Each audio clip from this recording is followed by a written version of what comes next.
freedom to use promotional items the way I deemed appropriate and actually, target accounts, use them as appreciation gifts, as thank you gifts, I was seeing the results, and we were reaping the rewards from that. So I just love it. It's not like going in and seeing the auditor, right? When you have someone like myself come into an office, it's normally, to help people grow their business or to increase employee morale, and it's kind of that fun side, but it also is a really powerful marketing medium as long as it's used properly. Right. And that's where I think that Trinkets and Trash comes in, is you have a lot of people out there where it's just an online catalog, and, if you are going to a trade show and you have a $1,000 budget, they're going to find you as many trinkets as they can for 50 cents. Where I like to step back and say, okay, if $1,000 is your budget, that's great. How can we approach this show in a more strategic way and use your promotional dollars in a thought-out method that's going to actually help you get results? And that's why I love it. I mean, there's so many new things that are coming out, and I know it works for businesses. I know that it helps businesses grow, and that's exciting. So, here, the industry, let's face it, it's like a lot of industries. It's very much a commodity. A pen is a pen is a pen. You can get a pen from you, and then 100 other competitors. And you're seeing a lot of competition now from the States, big companies from the U.S. coming in and buying up little companies here in Canada, throughout Canada. So it's really a commodity. So, this is a big shift in your thinking, taking the commodity and saying, I'm not going to sell a commodity. I'm going to sell my knowledge, my value, my know-how, my expertise. You do a lot of program selling and consultative selling. When did that decision come into place? Was it when you were starting out in the business working for someone else, or was it when you broke free in 2002 and started on your own? The refugee moment. No. You know what? I think it was putting together, well, first of all, I did enroll in the School for Promotional Marketing because I wanted to learn how to be more strategic. I wanted to actually learn how to launch a promotion. And you're absolutely right. Consumers are more educated now than ever before. They have the internet at their fingertips. Very often they'll come to you with product links. They've already done the research. Maybe they've even contacted them directly for a sample. So it's actually getting people to just slow down and talk and think about what their overall objectives are. Is this a product that actually suits their need and is going to help them propel to the next level or get results when they go to a trade show? So I guess the moment where I started seeing things differently was really diving in, getting educated on the industry, reading up on case studies where people were able to see actual, tangible, measurable results, and then going to some of my clients and saying, hey, rather than put a $5,000 ad in the Toronto Star, would you give me the opportunity to use that budget, launch a promotion? It's strategic. We'll measure it. And one of the first niche marketing plans that we did using a $5,000 budget for a sales company or a car company, they saw a $1.4 million return on their investment. So for me, that was like, ooh, there is something huge here that we can build on. So you got them kind of thing. Yeah. So when did you make that decision that you're going to do things differently? What was that breakthrough moment? You talk about the breakthrough moment in another interview. You had a big breakthrough moment. What happened? In another interview, I talked about my breakthrough moment when I realized I needed to leave the other guy. Yeah. Oh, yeah. So I managed to stick around for 2 years, cringing all along the way, learning all my life lessons and sales lessons. And you were like in your early 20s, so this was like you were like young. Yeah, very much so. And I actually remember having a gentleman working with me in sales and tidying up a trade show booth at the end of the day, and someone coming up to me asking me if I worked for my dad, which was hysterical. Oh, but yeah, I started fairly young in the industry. I remember I would stop at Swiss Chalet on the 404 in Steeles, and I had a waitress come over and say, "Are you working on your homework? I'll wait till you've done your homework before I take your order." So yeah, I started fairly young, but my breakthrough moment where I knew that I had to get out and I had to go on my own, was how I was taught to deal with error rectification. So I get this box of promotional items, and the product looks absolutely horrible, and I know it looks bad, and I know the client's going to be upset, and I have no idea how to handle the situation because I don't have any business background. So I go to the guy that I worked for, that old school sales guy, and I said, like, look at this box. They look horrible. What do I do? And he says to me, kiddo, you go in there and pretend everything looks fine, and they'll be okay. So that was the straw that broke the camel's back, and I knew that I had to go out with my integrity. I had to go out and start on my own and really have based growing the business on people before profits. There are projects even this week where I bite the bullet and I have to absorb some profits from it because I know that in the end it's what's in the best interest of the client. And I think that's where things are shifting. People want to know that you have their back. Yeah, totally. And you cannot not get away without bringing value to the table. Yeah. It is a very competitive environment, and I think in every industry. And if we're not bringing and showing our value, what we can really do, what people are going to get from working with us, how we're going to make their lives better, grow more hair, save more money, whatever, get better results, they won't even pay attention to it because it's such a clouded, crowded, busy, crazy marketplace these days. It is. And I think, too, something that's really important to touch on is that when those situations present themselves, so I was taught this really horrible way, which was not a solution on how to deal with something when a product goes wrong or a situation goes wrong. But you can actually, and I teach in my workshops, you actually have this perfect opportunity, this crossroads, where you are able to take those raging clients and turn them into raving fans, and it all comes to the way in which you handle it when it does go wrong. So it's being honest. It's going out of your way to turn it into a good news solution. And we landed one of our top national accounts right when we started working with them. We had an order that went horribly wrong, and it was the way in which we reacted to the situation. We were able to close a $50,000 contract the next week because he knew I had his back. Yeah. Yeah, so it matters.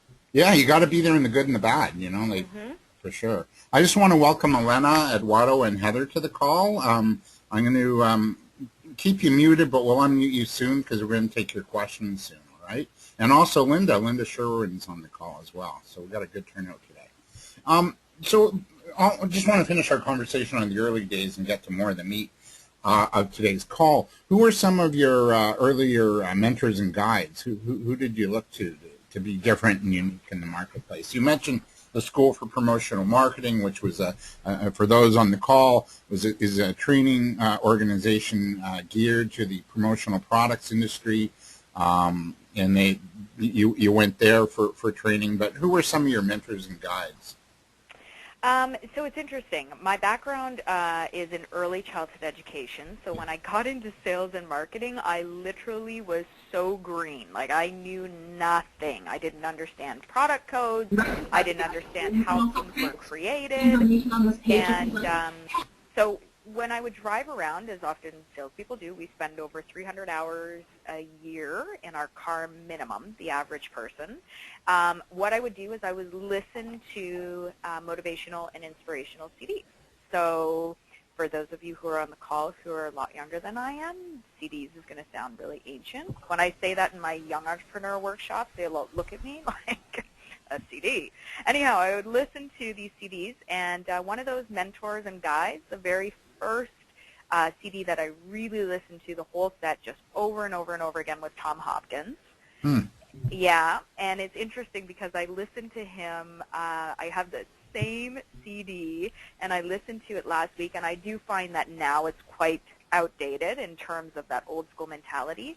But continuing through the years, I mean, listening to, I don't listen to the news at all, so when I'm commuting, it's always Success Magazine, listening to Darren Hardy, listening to Les Brown. I started my morning this morning at the office listening to an amazing talk by Les Brown. So I think that I didn't have an industry-specific mentor or guide, but certainly a lot of people to emulate in terms of kind of those international speakers. Yeah.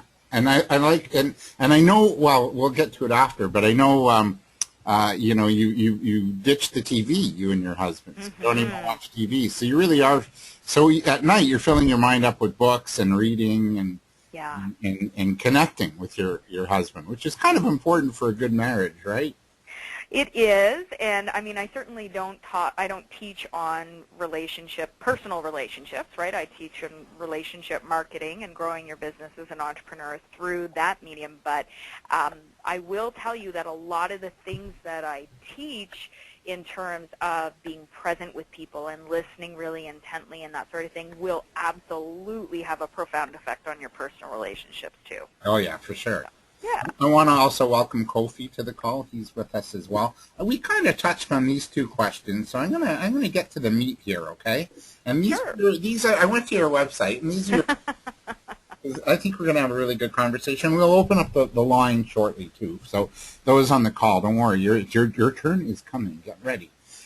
You have a belief that cold calling sucks. Now, I'm going to beg to differ. I knew it. Well, no, I love it. It does suck, but I think you still have to do a little bit of it in order to get those, you know, meetings. Like, you know, there's a woman on the call here today. I won't name names, but I got a meeting with her, and we're business colleagues because it was a cold call. Yeah. Yeah. So it's interesting because cold calling is ineffective 98% of the time. So I think it takes a really bold and energetic person, like you're determined and persistent. For me, cold calling lasted all of an hour and a half when I worked for that old school sales guy, and I would literally rather drive a fork through my freaking eye than have to do cold calling. What I learned was that if I cultivated relationships with even friends, family, existing clients that maybe weren't spending a ton of money, but really tried to get to know them a little bit better and how I could serve them and help them, then that naturally led to referrals, so I didn't have to cold call. But some people like it. Whenever I do workshops, I always ask, is there anyone in the room who likes cold calling? And inevitably one person at least puts up their hand.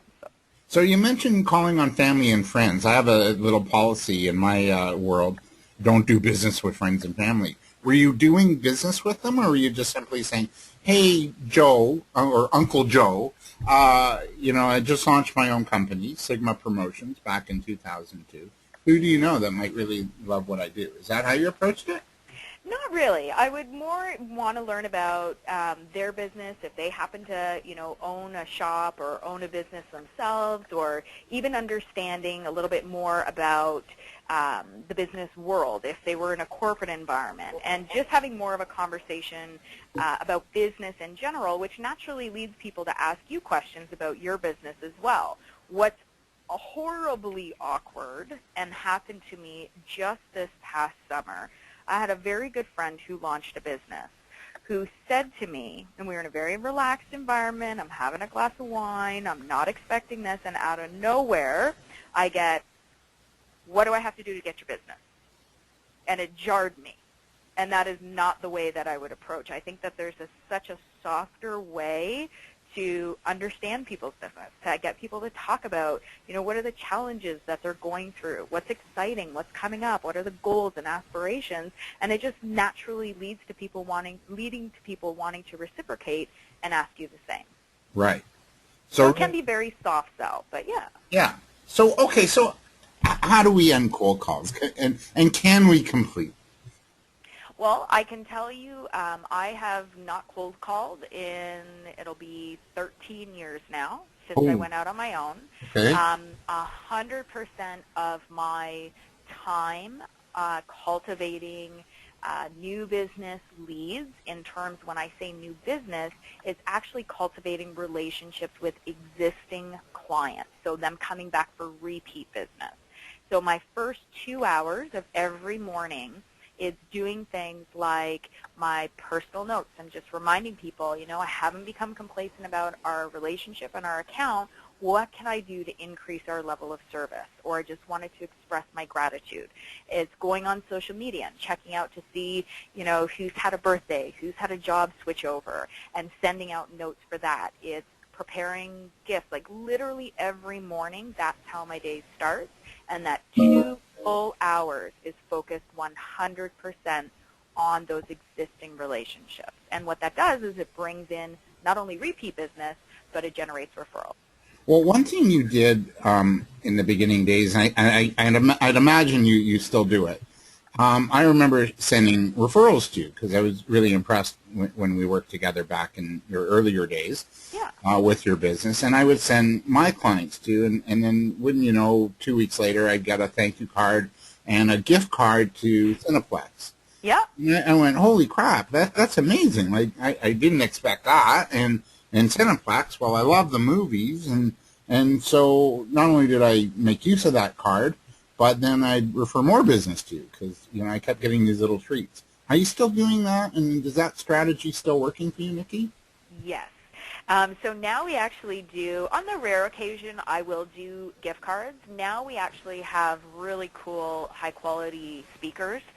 So we normally send that out with a little note that says, thanks so much for your referral to so-and-so, you rock, with a little smiley face. But yeah, we definitely send out a thank you. And actually I had Amelia in the office this morning ask me, you know, we just got this referral in. Do we send a thank you gift once their referral places the business or now? And I said, absolutely now, because you want to make sure that people feel appreciated for the effort, right? Mm-hmm. They've gone out of their way to put your name out there, so we like to express that gratitude. And it comes down to being in the digital age that we're in right now, and the digital clutter that fills our brains is one of the ways in which you can stand out is making people feel special. And it's not rocket science, but people respond, and people want to do business with people who make them feel great. Yeah, no kidding. Well, that's what, you know, another thing, another one of your beliefs is clients deserve to be treated like royalty. What do you do what else do you do to, you know, go above and beyond the call of duty? Yeah, so we do, of course, our appreciation gifts, and we do them randomly throughout the year. So we do things at the holidays, but we also do, you know, Thanksgiving. We might do a Canada Day or a May-long weekend barbecue theme or a contest. They get invited to special events that we hold. We've done bowling nights. We have an event coming up in April, spring training, and they're just little exclusive things so that they can feel really special and a part of Sigma, and knowing that we haven't become complacent about their business. And I know I share it all the time, but it's a really relevant and profound stat, is that 68% of your clients will leave and work with a competition, and it's got nothing to do with your price. So you could have provided an awesome product, awesome service, you delivered on time, delivered on budget, you even solved their problem. Stats tell us, this is not Nikki Pett making it up, it's been around for 30, 40 years. 68% will slip away and work with the competition if they feel you don't appreciate their business. Yeah, you got to show the love. Yeah, you've got to, especially now more than ever. They can go anywhere and get it. They can go to China. They can go online and not even have to speak to somebody. So it's making that personal connection. And deep down, it's what we all want. We all have more quote-unquote connections with people now more than any other time in history. But we all actually feel a lack of connection with other people now more than any other time in history. So you've gone high touch rather than high tech. Yes. Love that. I do too. Yeah. All right. So I want to ask you something. We have a few people on the line that are just starting their businesses. Yeah. I'm not sure that they have a lot of contacts yet to call on. How would you coach them? How would you guide them to not make those cold calls and build their businesses up and get clients coming in? Yeah, so the easiest way for you to really build credibility and a strong foundation with, even if it's a handful of clients, or if this is, you know, friends that you know that are also entrepreneurs, even people within associations or groups that you belong to, is actually what I call setting up a greedy giver opportunity. And what this is I would ask you, David, out for lunch, and I would say, you know, would love to get together with you, hear about what's going on in your business, and just take a coffee or a lunch. I'm just interested in what's going on. So you bring that person, and also let them know, too, that you'd like to hear what's going on in their business, and listen for an opportunity. If there's anyone within my sphere of influence that I could introduce you to, I'd love to have the opportunity to do that. No one's going to say no to that invitation. So you go out for lunch or you go out for coffee, and the entire focus of that meeting, you are not selling anything. You want to make a connection, and you will make a connection, and people will be drawn to you if the entire focus is on that other person.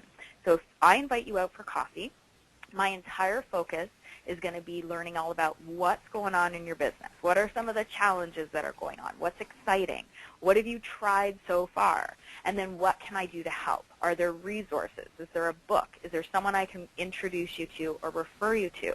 This giving first will automatically make you a magnetic person to be with, because most people expect that they're going to be bombarded with a sales pitch. And I don't know if you saw on my Facebook page recently, I was in a terribly awkward situation where I had a pretty strong community influencer ask me for coffee. And it was classic bait and switch. So I went there, talked a couple of minutes about what was going on in my business, and then he leans down, grabs his laptop, and says, well, the real reason why I've asked you here today, and goes into a full-on pitch. So we want to be the opposite to that. As great relationship marketers, we want to draw people in by being interested in what's going on in their world. It's funny, I had that happen too, and boy, this woman ran a speakers bureau, and with all due respect, I would never work with her, you know? Oh, it's an awful feeling. It really is. It's like, you know, and it was a LinkedIn connection, and you really, yeah, I like that strategy a lot. I call it a different name. I call it like Golden Rolodex, where you just go and you compare, hey, you know, I'll trade you this contact for that contact, and, you know, and a warm referral. I love what we're talking about. I want to get to more of your beliefs, but I'm going to unmute everybody, so watch your background noise, okay, everyone? Just keep it down, and I'm going to unmute, and now's the time to ask questions. And if you want to unmute yourself, if you're self-muted, you can unmute yourself. And I'm just unmuting everybody. I'm hearing some bad feedback on the line, so I might have to mute you. Does anybody have any questions? Now's the time. You can get really good coaching today. Who'd like to ask? Any questions? Heather, Colleen, Diane, any of my newbies, new people like Pamela, do you have a question? No? Don't be shy. Don't be shy, people. Melanie, Matthew. Okay, David, I'll go first. Beautiful. Nikki, I'm so excited listening to what you're talking about and about building, you know, warm relationships in order to get business going. And thank you, David, for asking the really great question about, you know, how do those of us who are just starting out, some of us in new fields completely, how do we go about making some of those connections? And your suggestion of taking someone out for coffee and asking, you know, what's going on with you, and, you know, are there other resources that I might be able to give to you? Is there in that, certainly, you know, you're not going to do the bait and switch, as you called it. Is it just sort of understood then that, you know, that you're looking for business? Is it, you know, is it the quiet, you know, okay, let me, you know, that sounds great. I know someone who can do that. Let me go back and find that information for you. And when you pass all that information, then they're getting your new business information as well. How do you make that other connection without being icky about it? Yeah, so it's a great question, and I truly believe that you can actually draw in more business. And I'll give you a perfect example of a networking super secret that I use to drum up business where I actually don't sell anything, and I'll show you how to do that. But basically it's that law of reciprocation, right? So people will, you know, if you spend 45 minutes and the whole time you're genuinely excited for that other person, you want to hear more, you're fired up about who you can connect them to, naturally people will want to help you in return. And it might not happen within that hour, but I assure you that if you do go out of your way to help them it will come back to you tenfold, and it will come back where they will remember that, or a follow-up even with a personally handwritten note afterwards. Hope that connection worked out for you. You will be on their radar, and I do believe that we can generate business and we can drum up fantastic referrals without pitching. So I'll give you an example. This is one of the hottest little secrets for networking, and if I'm honest, I found it out, I discovered it by accident. So I went to a networking function that was industry specific for our niche area. And so I only knew 2 people that were going to be at this networking function. I knew Paul and I knew Rakesh. I didn't know anybody else. So I get to the event nice and early, because that's what I teach. You always want to be sure you're there nice and early with some great questions to ask other people and put other people in the spotlight. So I'm there nice and early. It's pretty quiet, and I'm thinking, I cannot stand here bone idle. So I go over to the front door, and I welcome the person who walks through the door. So I meet John. Hi, John, great to meet you. Come on over. Let's get your name tag. I don't belong to the association. I don't belong to the networking function. I don't even know the host. But I go over, and I get his name tag, give him his name tag, and I introduce John to Paul. I go right back to the door, start introducing myself to every single person coming through, and connect them to all the new friends that I've just made. I don't sell anything. I don't pitch anything. I have 2 hospitals approach me at the end of the night for my business card, and we're doing business with them. Love it. Yeah, and what a great way, too. Like, some people that I work with and coach with, they're terrified. They don't like doing the networking thing. They don't know what to say. They get nervous when they have to do their 60-second introduction. And I always say, if you go in with the mindset of being a host and helping other people meet new people that you've just met as well, you're not only going to take the pressure off because you don't have to have the perfect thing to say, but you're going to connect with people in a really positive way. And people will start saying, like that night, people were like, who is this girl who knows absolutely everybody at this function? But it was by accident, but it's very powerful. It's a little secret weapon. And I will tell you, I had someone come through my 6-week course in the summer, and she said she used to dread networking events. She used that tool, and she said she absolutely loves getting out there and networking now. Fabulous. Thank you. Yeah, you're so welcome. All right, Nikki, I have a question. We'll still keep it open here for those on the call.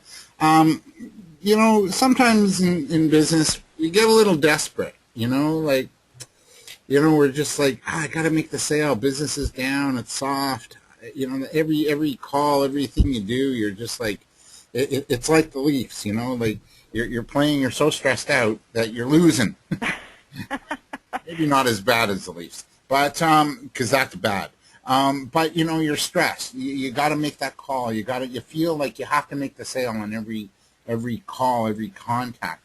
How do you avoid that, and how do you get out of that sort of mindset, especially when things are maybe not going as well as you'd like? Yeah, and people can smell commission breath a mile away, right? Like if we're desperate for it, people know it. Oh yeah, I've already spent the money on things. Don't worry. Oh yeah.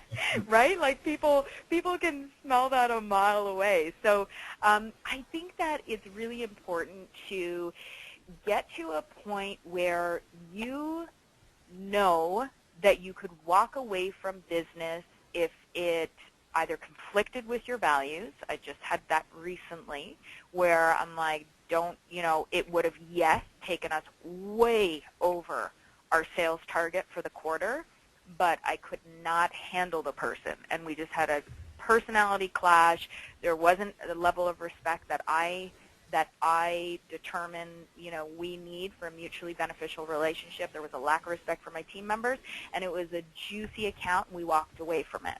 So rather than hitting those numbers, it's using that compass of, does this align with my overall goals and my integrity? And sometimes it means firing clients too, right? I mean, I've let clients go and sales numbers have dipped, but I feel like I can serve my other clients at a higher level of integrity. But I would say when we do have desperate times like that, it's going back to those basics. What works? It's connecting with people on a personal level. It's checking in with your existing clients to see what you can do to provide them with a higher level of service. It's writing out, the personal notes, doing the gifts, getting in front of people and shaking their hand and thanking them for their business without trying to sell them anything further. So there's a lot of things that you can do to keep busy even during slower months, right? So when I first started out, the gentleman I worked for told me Januaries are always dead, and June, July, and August, nobody buys promo pieces. Well, I had a January that literally nearly killed me. I had to draw money from my line of credit to pay my admin person at the time. This was about,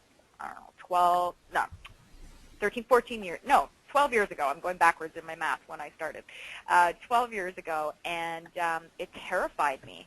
And I thought, I will never, ever have a January like that again. So what did I do? November and December, I started booking meetings with clients that I'd done business with people I'd met at networking functions, trying to understand their business better and serve them and help them first. And the beautiful thing that happened was that when I was proactive and I got kind of geared up and ramped up for those quote-unquote slow months, we actually created busier times than ever before. So now January, June, July, and August are our busiest months of the year because we have those things in place. But I think it very often takes a shift in mindset on the part of the entrepreneur, for sure. Totally. And different action. I mean, if you're going to do certain things, and I know in that business, having been in it, in the promo products business, you're starting to wind down in mid-December, and take some time off, or take a break from it. But I used to use that time like you. I used to book all my meetings in January and February, and I'd say, hey, client, let's have an annual planning meeting, and let's see where do you want to go in 2015. Let us kind of see what we can do to help you get there, Absolutely. So we booked all our meetings, all our annual planning sessions in January and February, and it also coincided in our industry with the annual trade shows.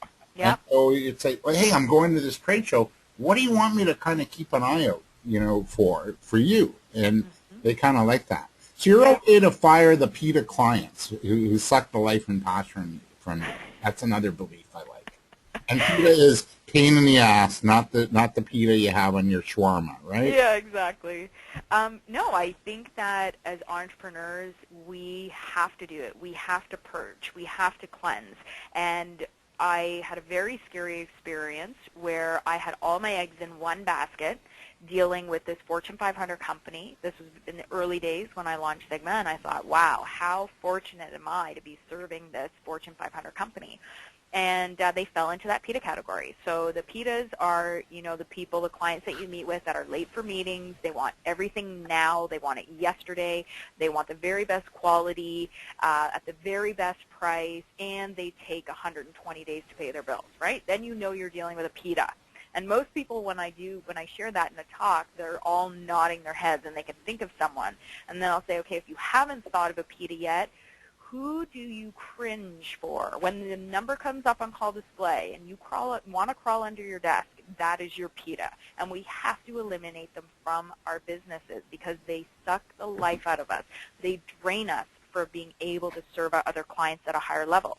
So I had this PETA-sized account, and I was terrified to let them go, but I knew that I had to because I'm a small entrepreneur and I really cannot afford to be financing this corporate account.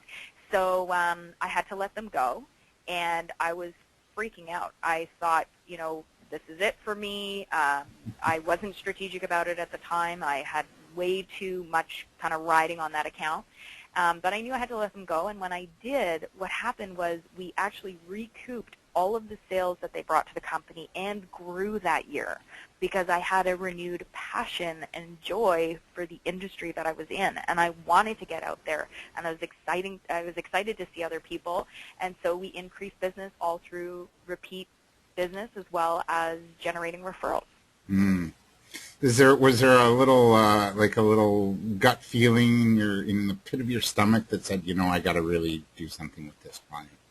Oh yeah, I was terrified. That was, I mean, as entrepreneurs, we're about the only people that can really relate to sleepless nights, right? Mhm. So yeah, there were sleepless nights, and I knew that for my own sanity, I had to let them go. Yeah. And I think that we do. We have to clean house. We have to set a higher standard of who it is that we're going to deal with. And for me, that includes, someone who's respectful not only of my time, but also the way in which they speak to my team.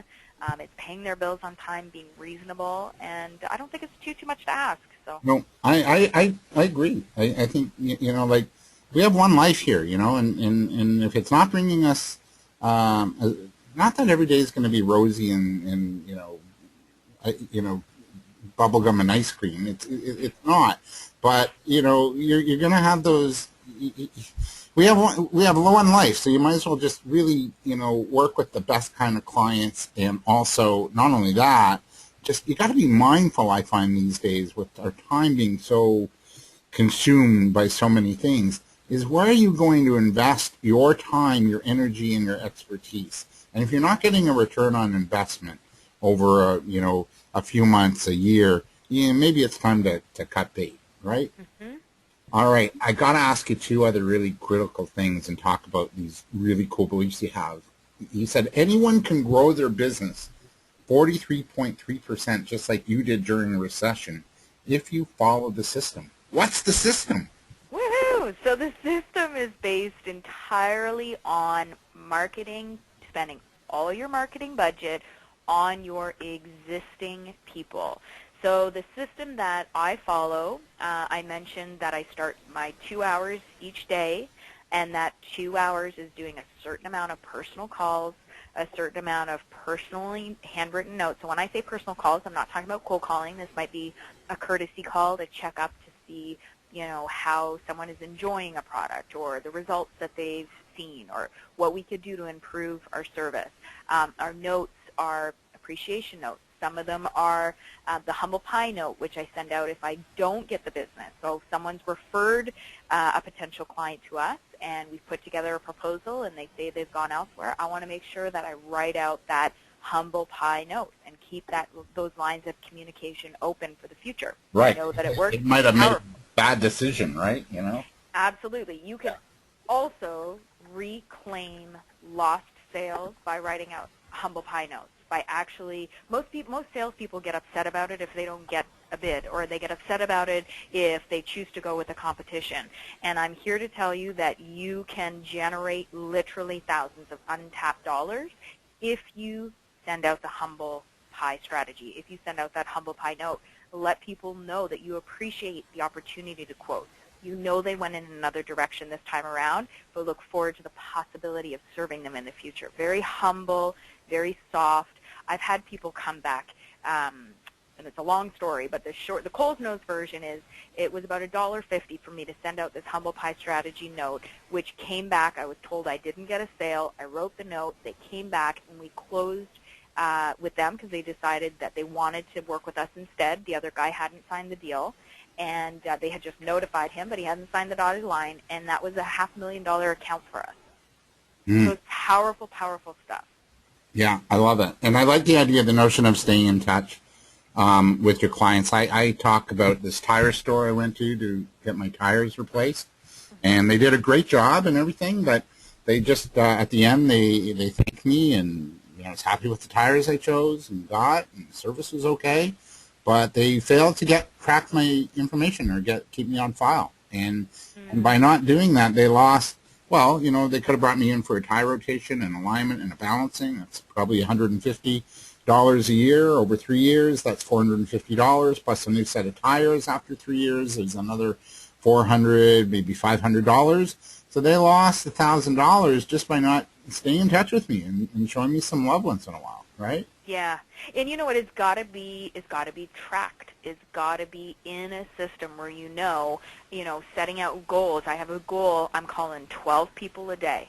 I have a goal. I'm writing at least 3-5 personally handwritten notes a day. If I don't write 5 today, I'm writing 8 tomorrow, whatever the case may be, right? But it's actually having that set up. And why do I say that anyone can grow their business? Because I've never spent a dime on mass marketing. I've never spent a dime on advertising. It's all been on gifts, on notes, on reaching people and doing special events for clients, sending out flowers if someone loses a family member or has a baby, right? So anyone can do that. You don't have to spend thousands and thousands of dollars. It can be, dropping off Timbits and coffee to a client. It's that personal connection. That's what's going to help people spur their business forward. Yeah.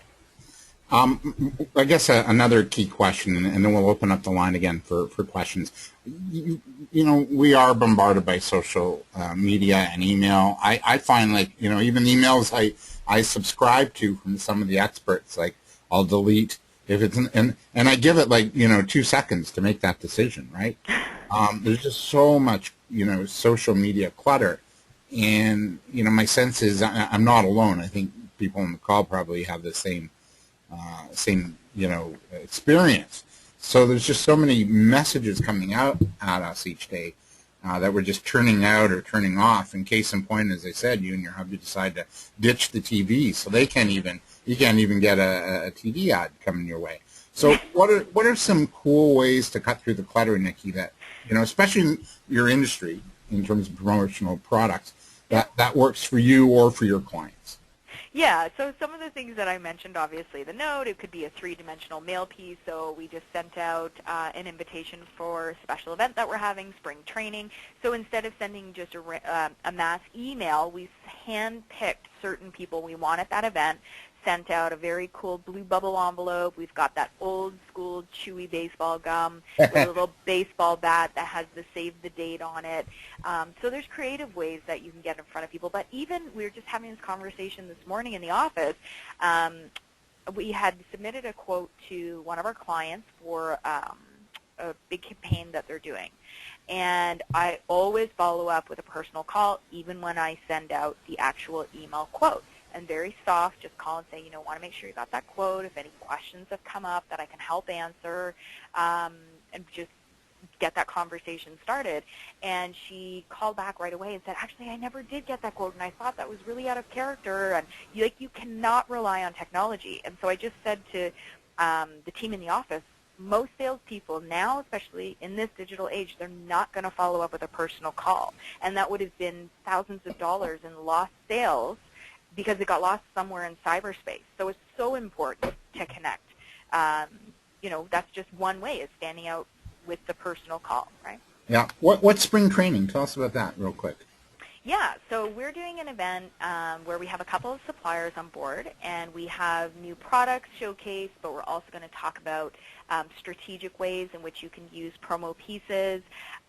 We're going to talk about trends in the industry, so color trends, product trends, that sort of thing, just to kind of give them the inside scoop and the edge when they're out, planning for their internal corporate events, that sort of thing. And then we have a catered lunch and networking where we'll be able to introduce some of our clients to other clients, and hopefully they'll be able to do business. Yeah, and I spoke at one of those. I think it was your first one. Yes, I remember you did Hug Your Customer. Yeah. Love it. I know. Okay, question time. We've got about 10 minutes left to go, or 7 minutes left to go. Who's got any questions? 5 minutes left to go. Who's got any questions? Now is the time to speak, people. Don't be shy. You can even ask questions by typing it in. I have a question box here. Going once. Hi, David. Hi. Linda Sherwin. How are you? Hey, excellent, Linda. Welcome. Thank you. And happy birthday, too, by the way, Linda. Thank you. That was yesterday. Yes, I'm still recovering and I'm still celebrating. I do it for we better talk softly. Nikki, I really appreciate what you're saying. A question I have, I actually was away from here for almost 20 years. I was living down south and have come back a few years ago. And I find sort of jumping back in, I've been doing small things here and there. You talk about expanding your business. What about, reaching out? I have a book that's coming out shortly. Reaching out to people for the very first time, people that perhaps don't necessarily know you. I know you talked about networking. Is that one of the best ways you feel, going to associations? Just could you perhaps touch on that?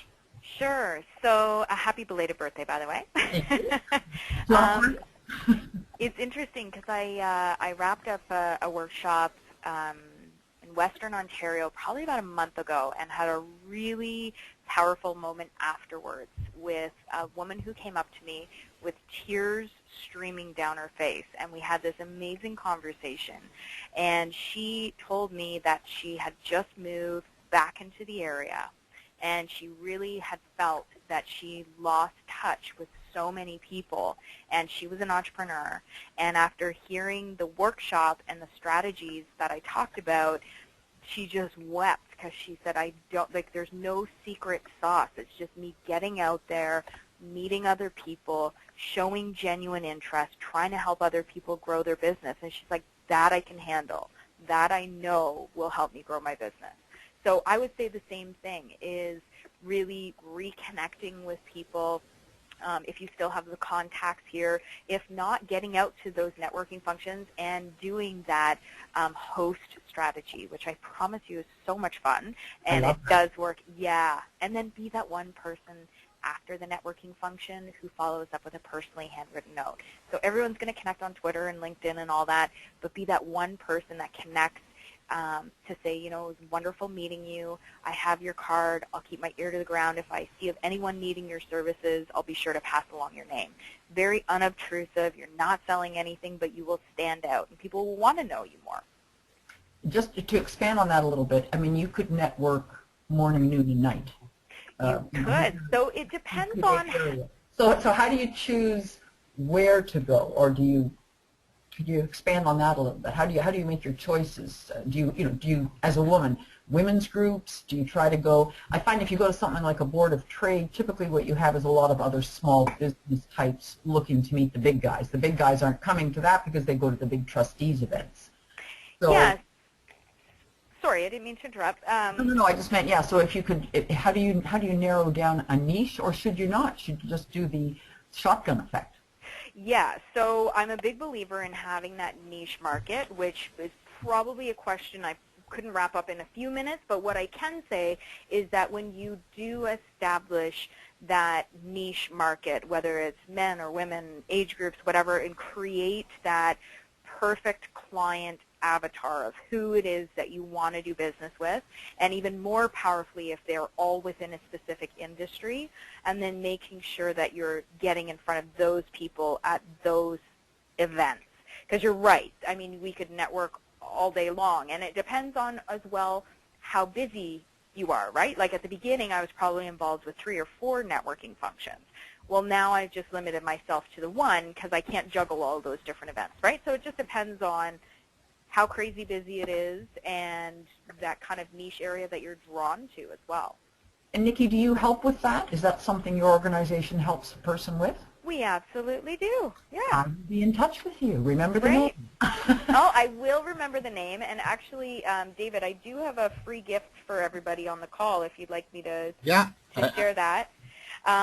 If you go to nikkipet.com, there's a free downloadable at the very bottom. You can download. It's just a quick audio, and there's some money-making secrets. Some of them we've talked about on the call.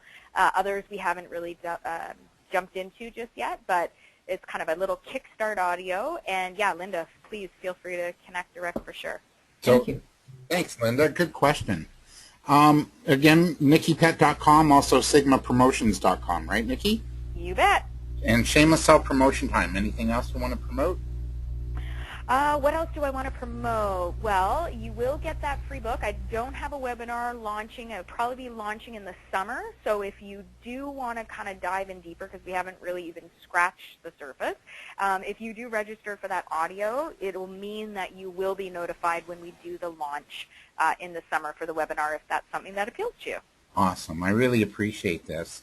Pleasure. We're going to, this is where you reach me, if anybody wants. Boomer Business Coach, and we're going to do this next month. I think thanks to you, Nikki. I'm doing it at noon from here on in. So our next online chat cafe is April 23rd. If you like what we're doing, tell other people, because we're going to have great guests, and I do have a bit of a Rolodex, thanks to doing the radio show for 9 years.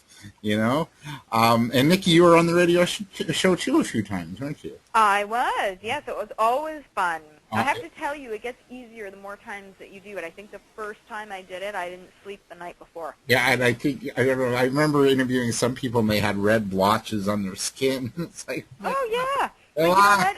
radio. People just want the real you. They want to hear you being authentic, and that's what, now that's who I am. Yeah, that's it. And you're great. Now it's a piece of cake. It's a walk in the park for you. There you go. Yeah. Well, I just want to thank you for being here and being a wonderful guest. And I want to thank Melanie and Matthew. I feel like I'm on Romper Room. Linda, and Lorraine, and Kofi, and Heather, and Diane, and Elena. So nice to have everybody. And I will post the recording. I missed out the first couple minutes, so I will post the recording and on YouTube. So look for that as well. Have a wonderful month, everybody, and thanks again, Nikki. Thank you. All right. Take care, everyone. Cheers.